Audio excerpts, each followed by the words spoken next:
Hello everyone and welcome back to my channel MI Tutorials. In the last two videos, we connected Claude Code to Power BI using the MCP server and built a semantic model just by talking. We created tables, relationships, calendars, measures, all through just talking to Claude.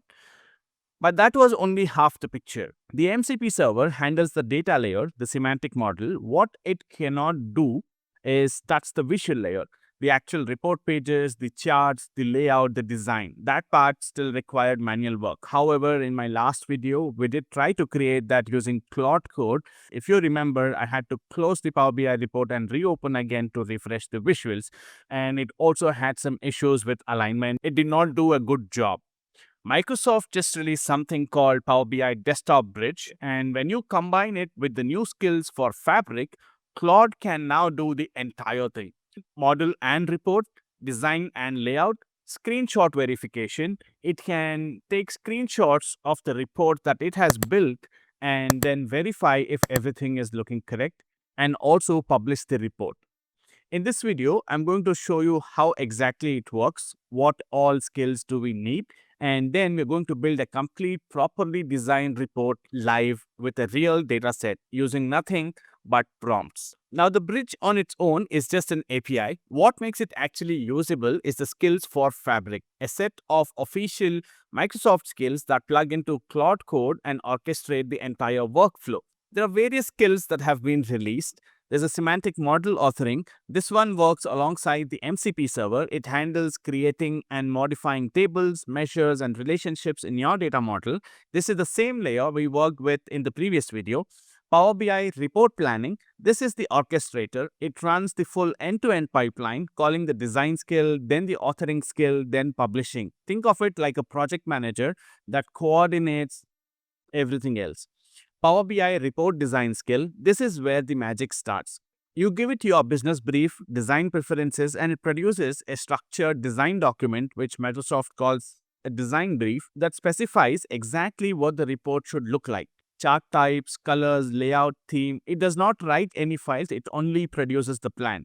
And then Power BI report authoring, this skills takes the design brief and actually builds the report. It writes the PBIR files, uses the desktop bridge to reload and screenshot the result, reviews the output and iterates until the report matches the brief. The last one that we have here is the Power BI report management. Once the report is ready, this skill publishes it directly to your Microsoft Fabric workspace. These skills form a pipeline: design, plan, author, verify, and publish. You can use them individually or let the planner run the whole sequence. Before I start the demo, let me walk you through the setup. First, you need to go to File, Options and Settings, and Options. Under Preview Features, let's scroll down and make sure you enable External Tools access to Power BI Desktop through secure local APIs. Make sure that this option is checked.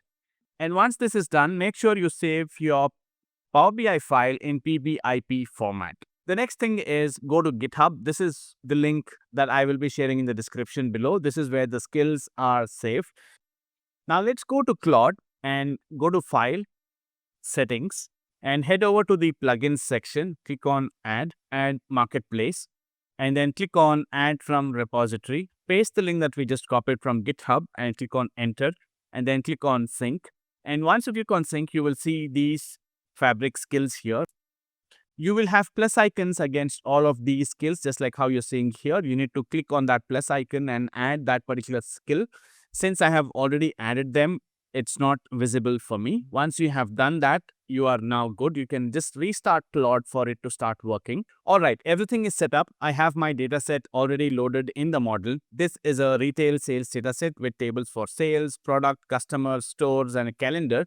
All measures are already created from the previous video.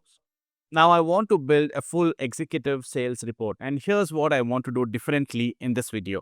I want to give Claude a very specific design direction inspired by a modern SaaS style dashboard. All right, now let's fire up Claude and get connected to the Power BI report, which I have currently open. I have saved this as a PBIP file. The name of the file is MI Tutorials Desktop Bridge Demo. And I'm going to talk to Claude again.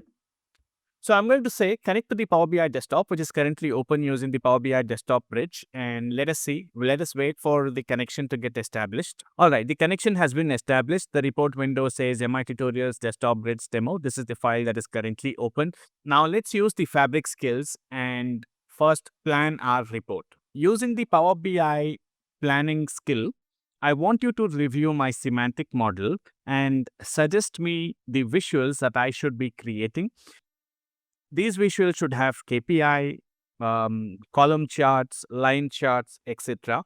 The goal is for me to present this to our executive leadership team.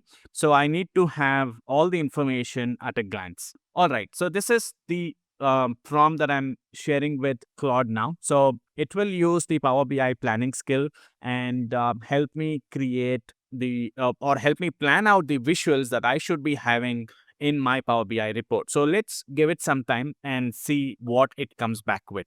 All right, so it is suggesting us to create 4 pages using the 37 measure that already exists. And page 1 is the executive summary where we have KPI band, 5 tiles, revenue, fiscal year to date, profit margin, orders, active customers, average order value, etc. Then there's a column, combo column chart that is suggested. Combo column plus line chart, monthly total revenue with revenue rolling 3 months overlay, and clustered column, horizontal bar. There's a map suggested as well, table and footer, which data as of to display data as of. Page 2 is the growth and trend. Page 3 is the product and mix. Page 4 is channel and market. All right, so this is looking good. It's asking me a couple of questions as well. The report canvas is currently 1280 by 720. Keep it or resize. Resize it to 1920 by 1080. That's recommended. I'll select that. Ready for me to write the report spec and start building. Write a spec first, then I approve. Approved spec and build all 4 pages. Approve, build page only or revise the plan. So now it's asking me whether it can it go ahead and build.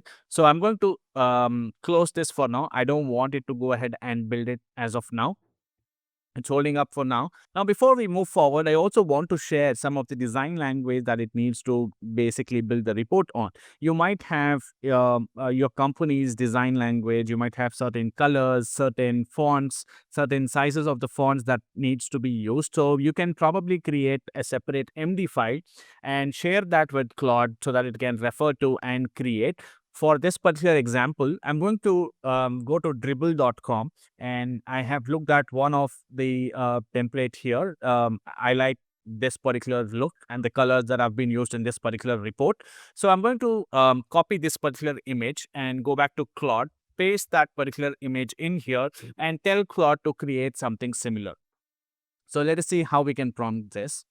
Using the Power BI design skill, I want you to go ahead and create all 4 pages that have been suggested here along with all the visuals in those particular pages.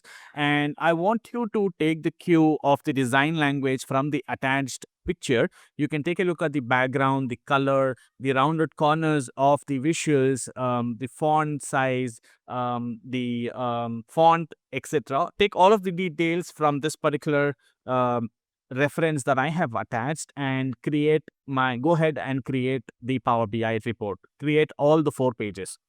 All right, so that was my prompt. So I'm going to hit enter and wait and see what happens. And you can see here the Power BI report currently is empty. Let's go back to Claude and see what happens. All right, so let's run this side by side so that we will see whenever the visuals start appearing here. It has basically loaded the design skill and it is now continuing to build. And while this happens in the background, what basically happens is that this particular Fabric skill will create all of the visuals and then it will automatically reload the Power BI reports and take a screenshot.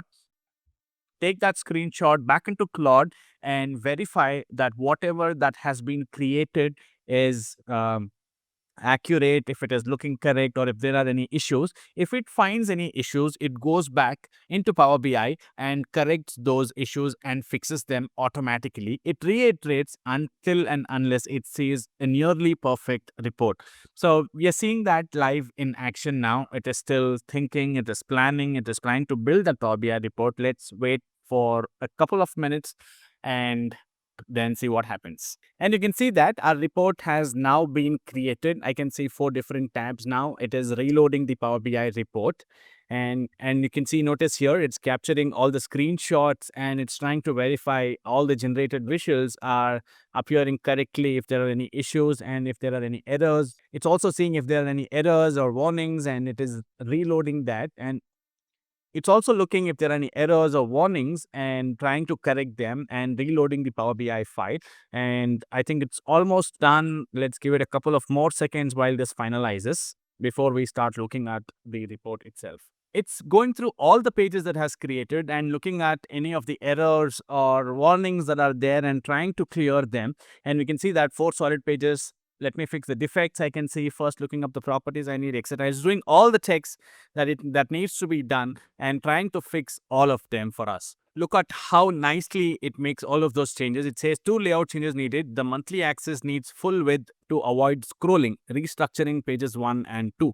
It takes care of each and every small thing if it finds any issue and it tries to fix it. I think one of the best feature of this Fabric skills is that it takes a screenshot of the report that it has created, tries to re-verify if everything looks good, if there are any issues or errors or warning, it tries to sort of get that fixed. Fantastic. So it now says all the 4 pages are built, validated, clean, and verified by screenshot from the desktop. And here is the page summary. Here are the different pages. What are the contents that has been created? And one model change was required. The Azure map rendered with 0 bubbles because customer country had no data category. I set it on 6 category columns. Okay, all right. Now let's go back to Power BI report and see what this has created. All right. The first instance, this looks beautiful, very similar to what we had originally asked Power BI to create. Something similar. It has picked up these similar colors, design, etc. Let's go back here. Revenue compounded to 18.3 million. There's a little summary that is available here. Then half from February 2020 onwards. We have revenue here, percentage, profit margin percentage, orders, active customers, monthly revenue, and 3-month rolling average. I've got everything sorted here. I have revenue by category, revenue by fiscal year versus prior year, brands ranked by revenue. I have brands here, total revenue, and year-over-year percentage. How cool is that? And then the second page, growth and trend, beautiful. It has added the decline is volume, not price, and the line chart is seen here. I have the waterfall chart here, which shows the year-over-year revenue movement, orders versus average order value, active customers by quarter, and we can see that there's an increase here in 2029 Q4. Seasonality, revenue by calendar month. How cool is that? It has named the visual quite aptly, right? So it says seasonality, revenue by calendar month, and we can see that in the month of April it has always dipped in this case. And then we have revenue by fiscal year and category.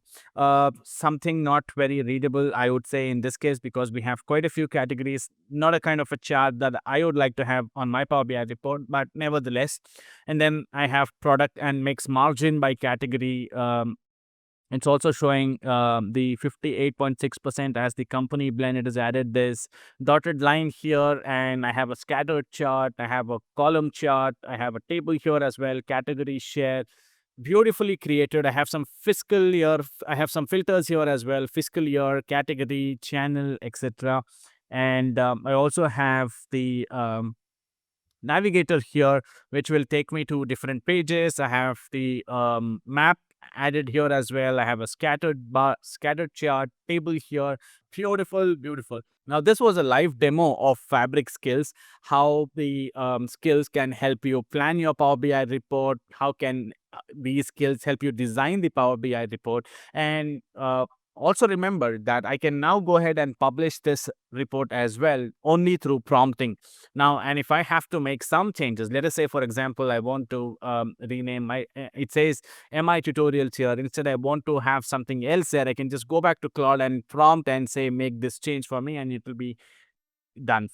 If you've been following both the videos of mine, you now have full picture of how AI-assisted Power BI development actually works end to end, not just theory. You've seen every step run live. If this was useful, the subscribe button is right below this video. I post tutorials on Power BI and AI tooling, the stuff that's actually changing how analysts and BI developers work right now. Drop a comment if you have a question about the setup, or if there's a specific part of this workflow you want me to go deeper on. I read all of them. The links for the skills for Fabric GitHub, the desktop bridge documentation, and the MCP server from the previous video are all in the description below. See you in the next one.